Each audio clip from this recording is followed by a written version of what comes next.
Sud Radio, le grand matin week-end, 6h-10h, Maxime Liédo. Et jusqu'à 10h, on est en direct avec vous, auditeurs de Sud Radio. Vos idées, vos réactions, vos analyses, 0826 300 300. Et ce qui fait encore, d'un point de vue économique, économiquement, bon vivre en France. Je vous pose la question, vous êtes salarié, retraité, au chômage, chef d'entreprise, patron, peu importe. Et quand vous voyez ce qui se passe, notamment du côté de l'Assemblée nationale, ISF, taxe Zuckman, retraite, impôts, et ce qui fait bon vivre ensemble, l'état de nos services publics, quand on voit les partis politiques qui ne pensent qu'à taxer, comment vous regardez la chose? Est-ce que vous considérez, comme on l'entend beaucoup, que la France est d'une certaine manière à la dérive d'un point de vue fiscal? On est quand même le pays le moins attractif de l'OCDE quand on aperçoit et quand on s'intéresse aux dernières études sur le sujet, et on a l'impression qu'on ne fait que ça, taxer, impôts. On est le pays, bien sûr, où les prélèvements obligatoires sont déjà les plus importants. Donc je vous pose la question, fait-il encore bon vivre ensemble en France? Bon vivre ensemble aussi, on pourrait le dire. Mais économiquement, fait-il encore bon vivre en France? 0826 300 300. Vous nous appelez, on dialogue, on échange. Sud est votre radio. Bonjour Yann. Oui, bonjour, excusez-moi. Non, je vous en prie. Merci beaucoup d'être avec nous ce matin. Vous allez bien? Merci. Oui, très bien, très bien. Voilà, en week-end, donc. En week-end. On a la chance d'avoir des week-ends quand on travaille en France. Ben donc, oui, quand même, bien. De temps en temps. Qu'est-ce que vous faites dans la vie, mon cher Yann? Alors moi, je suis directeur d'un centre social. Ouais. Et comment ça se passe? Alors comment vous regardez ces différentes questions, que ce soit sur le fait qu'il fasse bon vivre économiquement en France, et le fait aussi qu'on assiste de temps en temps à l'Assemblée nationale, mine de rien, un peu à une alliance des contraires, mon cher Yann. Je vous écoute. Voilà, alors moi je vous avais appelé par rapport à cette deuxième question, oui, bien sûr. Cette deuxième interrogation, et moi en tant que simple citoyen et électeur, je me dis enfin des politiques qui vont voter ceux qui souhaitent, c'est-à-dire ceux qui pourquoi ils sont d'accord. Moi, en tant que citoyen, ce qui me dérange le plus, c'est entendre une fois de plus, alors l'idée elle est bonne, mais elle vient de tel bord. Alors à minima, je vais m'abstenir. Mais moi, ça manque d'intelligence pour moi et de respect de l'électeur. Donc ça, c'était la première partie. Donc moi, aujourd'hui, il me semble que comme politique, il est là aussi pour faire valoir les choses qui vont et les choses qui vont pas et voter ça. Ensuite, pour revenir à votre première question sur le niveau économique de la France, bon, moi, j'habite pas loin de la frontière espagnole. C'est vrai qu'on s'aperçoit. Vous habitez du côté de Bayonne, mon cher Yann. Vous êtes un chanceux. Oui, tout à fait, exactement. Donc on traverse souvent la frontière, faut pas se cacher. Les cigarettes, les courses, l'essence, où il y a presque 35 centimes d'écart.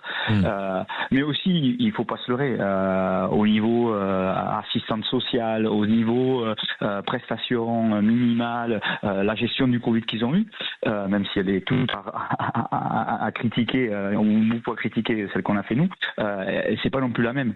Moi aujourd'hui, mon questionnement, c'est ok, on nous prélève, on nous prend beaucoup d'argent, d'accord, mais qu'est-ce qu'on en fait? Donc c'est ça la question, mon cher Yann, parce que bien sûr l'Espagne, mais l'Espagne, vous regardez la trajectoire économique, le déficit est moins important, ils sont en recrudescence, ils ont fait la exactement, ils ont fait contrairement à nous, ils ont fait une réforme des retraites. Donc moi j'entends bien sûr ce discours, mon cher Yann, en disant bien sûr que ce n'est pas la même chose d'un point de vue des services publics, etc. Mais quand on regarde en France, non mais sérieusement, quand on regarde en France le niveau parfois de l'hôpital, de la médecine, de l'école, des services publics en général, on se dit, mais précisément, il n'est pas normal que dans ce pays, en 2025, nous n'ayons pas un service public, des services publics à la hauteur de ce que, en réalité, nous sommes prélevés. C'est ça la véritable contradiction. Tout à fait. Ma femme travaille est soignante en réanimation à l'hôpital de Bayonne, donc vous connaissez parfaitement le sujet. Oui. Et puis moi, je travaille pour une collectivité territoriale, donc une commune en l'occurrence. Donc oui. Mais aujourd'hui, moi, c'est vraiment l'utilisation. Et alors, si on parle là-dessus, c'est multifactoriel aussi. C'est aussi est-ce qu'on peut aujourd'hui, et moi je suis un enfant de l'immigration avec des grands-parents portugais et tunisiens, est-ce qu'on peut aujourd'hui accueillir tout le monde dans des situations décentes, parce que c'est bien l'accueil, mais il faut que ce soit décent aussi pour les gens qu'on accueille, et comment aussi redonner la culture du travail à nos jeunes.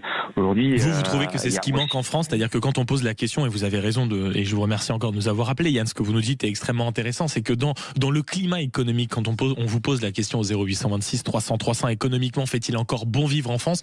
Vous mettez la notion du travail à l'intérieur, c'est-à-dire que peut-être qu'on l'a perdu en France? Moi, je serai le premier à pas vouloir travailler. Je vous le dis de suite. Ah oui, d'accord. J'ai assez de passion, j'ai une famille. Mais aujourd'hui, je valorise beaucoup la valeur travail parce qu'on en a besoin, parce que c'est nécessaire pour l'économie, c'est nécessaire pour son économie familiale. Et je crois qu'aujourd'hui, et vous parliez des réseaux sociaux tout à l'heure, on a une génération qui est zappeur. On a des jeunes qui rentrent dans le marché du travail et qui veulent du temps. Et de l'argent, mais qui sont pas prêts à faire les sacrifices. Moi, j'ai que 52 ans, donc je suis pas non plus, à mon sens, très très âgé. Vous êtes dans la fleur de l'âge, mon cher Yann. Exactement. Mais voilà, pour en revenir au niveau économique, je pense que on a de beaux jours devant nous.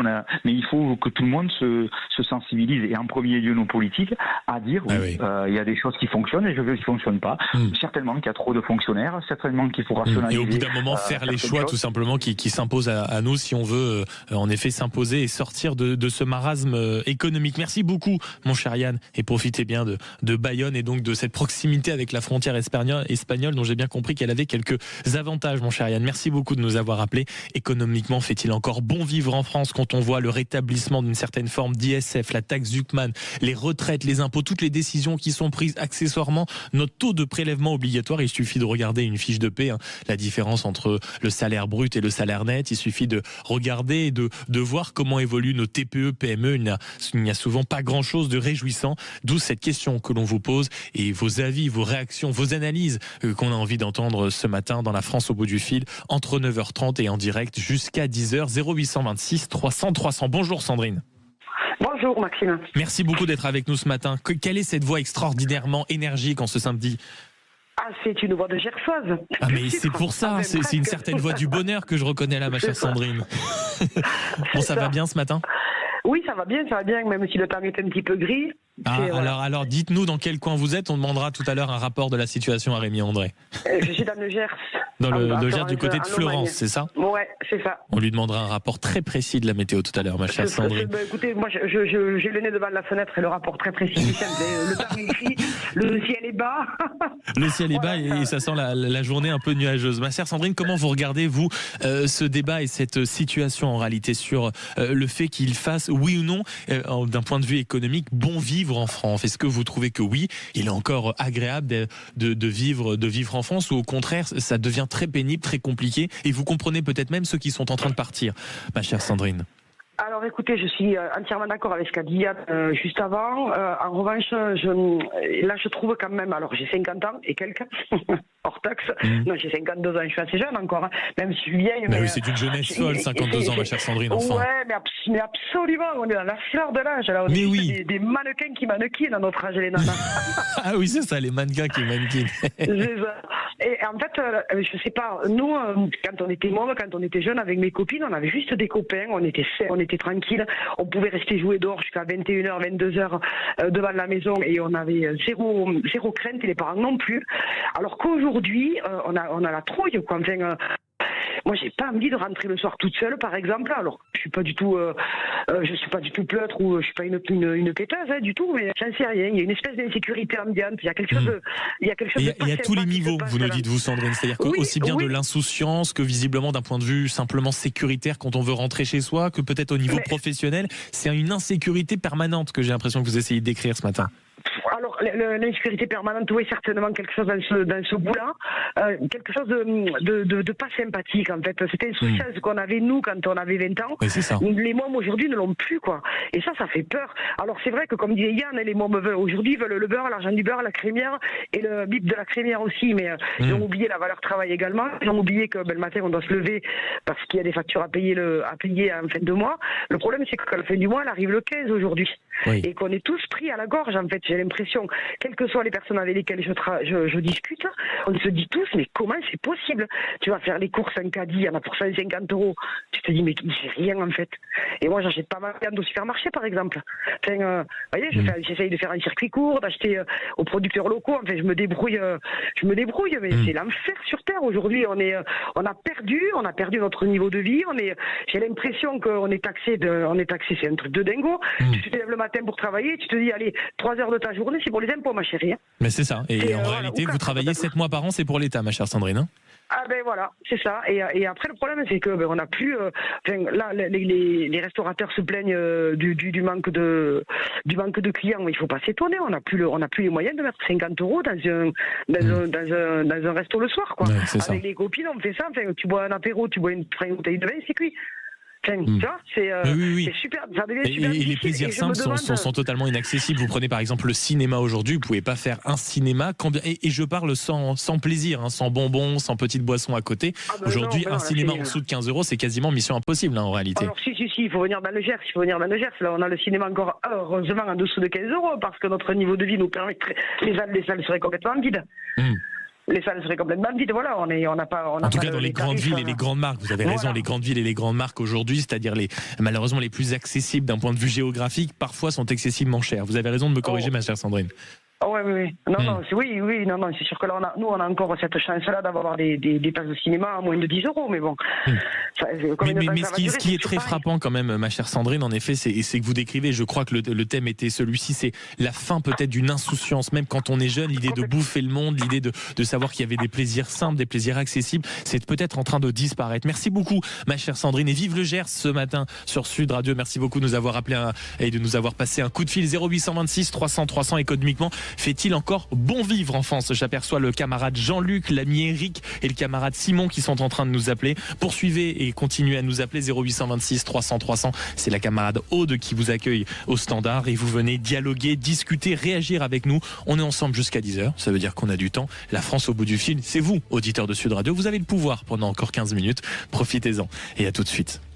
Sud Radio. Parlons vrai. Parlons vrai. Sud Radio. Parlons vrai. Sud Radio. Parlons vrai. Mais pour l'heure, 0826 300 300, le numéro que vous pouvez appeler à n'importe quand, parce que Sud est votre radio, la France au bout du fil. C'est vous, auditeurs, notamment pour répondre à cette question. ISF, taxe Zuckman, retraite, impôts, économiquement, fait-il encore bon vivre en France? On en dialogue avec vous. Bonjour Jean-Luc. Bonjour monsieur, bonjour. Merci beaucoup d'être avec nous ce matin. Comment allez-vous? Très très bien. Très bien. Vous êtes quoi Jean-Luc? Retraité, c'est ça? Et si je n'abuse et si mes sources sont bonnes, vous avez déjà quitté la France pour l'Espagne? Oui, ça fait 6 ans maintenant, oui. Oui, dès que j'ai eu ma retraite, j'ai retapé une bergerie dans la montagne et je me suis installé au Pays Basque espagnol. Voilà. Qu'est-ce qui vous a encouragé, mon cher Jean-Luc, à prendre au bout d'un moment une telle décision? Parce qu'il y a 6 ans, on peut se dire que c'était peut-être un peu moins stupéfiant fiscalement, non? Oui, fiscalement, je paye mes impôts en France. Hein. Oui, ça je me doute. Mais donc qu'est-ce qui vous a poussé à partir, mon cher Jean-Luc? Vous en parliez il y a une minute en arrière, l'insouciance. L'insouciance, la qualité de vie, tout est facile, en fait. Je trouve que tout est facile. Administrativement, l'organisation médicale, dans les petits villages, il y a des épiceries partout, il y a leur façon de vivre. C'est-à-dire qu'il y a peut-être une légèreté que vous retrouvez en Espagne, mon cher Jean-Luc, que vous n'avez plus ou que vous n'aviez plus en France après des années et des années de travail? Oui, voilà, beaucoup, moins entre guillemets, moins de prise de tête, en fait. Et qu'est-ce que vous faisiez avant, mon cher Jean-Luc? Moi, j'ai fait toute ma carrière dans l'hôtellerie. Toute ma carrière dans l'hôtellerie, j'ai un CAP de cuisine, un BEP de maître d'hôtel, et je fais encore des extras en France. Hein. Mais tout est plus facile. Tout est plus facile. Et une petite question, vous qui avez travaillé toute votre vie en hôtellerie, mon cher Jean-Luc, il y a toujours peut-être ces clichés quand on va dans les pays un peu frontaliers, que ce soit l'Espagne, l'Italie, dans les pays un peu plus du sud, on dit c'est sûr que ce soit le prix des cartes, le service et l'accueil dans les restaurants et les hôtels à l'étranger, ça change de la France. Pas tout le monde évidemment, mais il y a une proportion à plus facilement accueillir, se réjouir d'avoir un autre. C'est vrai ça? Mais c'est pas un cliché, c'est la vérité. C'est pas du tout un cliché, c'est la vérité. C'est la vérité. Donc c'est pas rassurant. Il y a énormément. En fait, on a l'impression qu'en France, on a une grosse infrastructure de services et tout, mais en fait, donc, ça met des jours. Par exemple, quand j'ai construit ma maison, j'avais besoin d'ouvrir des fenêtres et tout ça. Donc les provinces là-bas sont indépendantes. Donc j'ai pris un architecte base qui m'a fait vite fait mon permis de conduire. Il l'a donné au gouvernement de Pampelune pour avoir l'autorisation d'ouverture. En 15 jours, c'était fait. Oui, en 15 jours, ce qui est en effet pas près d'arriver dans un pays comme la France. Merci beaucoup, mon cher Jean-Luc, et je vous souhaite donc une très douce retraite en Espagne, mais toujours à l'écoute de Sud Radio. Vous êtes donc un homme de goût. Bonjour Eric. Oui, bonjour. Merci beaucoup de nous appeler au 0826 300 300. Vous venez d'entendre le camarade Jean-Luc à l'instant, retraité qui s'est exilé lui en Espagne. Vous êtes un peu dans le même genre, Eric. Vous réfléchissez, vous, à quitter la France quand cette question est posée économiquement, fait-il encore bon vivre en France? Vous penchez donc plutôt du côté du non?